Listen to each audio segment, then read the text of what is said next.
Hello everyone, I am Mugdha. I scored 99.8% in my CBSE Class 10th Board Examinations 2026 and it has got me All India rank 2nd. So I am here to help you with studying maths, especially Class 10th maths.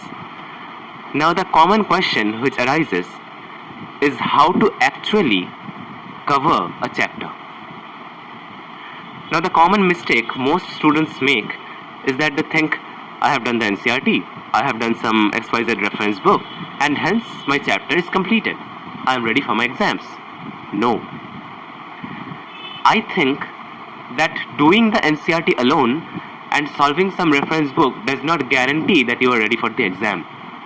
To solve that problem, I have come up with a workflow, a arrow diagram which you can follow, which I have followed and which has got me a perfect 100 out of 100 in mathematics. So let's begin. So it goes like this. First you do the NCERT properly. Then you write down all the formula which appears in the chapter in a sheet of paper. This is your formula sheet which you can refer to anytime you want. And I would recommend making it by yourself and not just taking it from any random sources. Then you do the PYQs, the previous year questions, because it will give you an insight what type of questions you can expect. Then we go to the exemplar, NCERT exemplar, because I think that is the highest level of questions which CBSE can ever give in their question paper. And after that, when all of these things are done, if time permits, then do some reference book.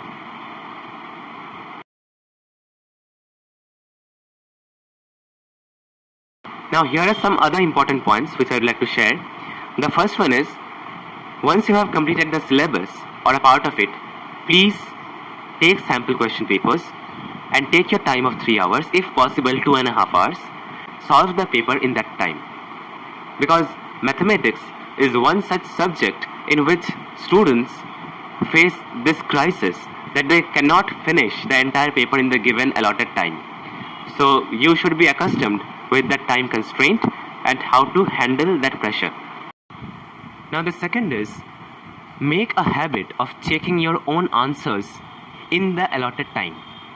Now I use a technique which is called backtracking, and I'll tell you how it works. Suppose the question asks what is 2 plus 3 and you get an answer 5. Now you will subtract 3 from 5 to see if 2 is coming. If the answer matches, then it is very good, your answer is correct. If not, then you should do it again. Now my third suggestion is do your rough neatly. I'm not saying that do it in a way in which you write the main answers. No. Take your space, do it in a very clean way. If you try to do rough in a very constricted, very stifled way, then your chances of making calculation errors increase. The last point I'm saying is do new type of questions. But again, those questions must be exam centered. Like, you should not be doing differentiation and integration in class 10. It will not be helpful. Do the questions of a chapter which might come in your board exams and which increases your understanding of that chapter. Now let me tell you the names of some YouTube channels which I use during my preparation. Again, these are my personal opinions and they're not sponsored. The first one is Maths by Shobit Nirwan, Shobit Bhaiya. Mostly the 14 days, 14 chapters marathon. I watched them throughout my session, the previous year's ones. Then we have Edu Mantra by Motion, Maths by Arpit Soni sir. These two channels share very good questions which you can use to better your understanding and your concept clarity. These were my suggestions about maths as a subject for CBSE Class 10 boards. I hope this video will help you. I have tried to keep this video as short and crisp as possible so that not much of your time is wasted. Thank you. We'll meet again.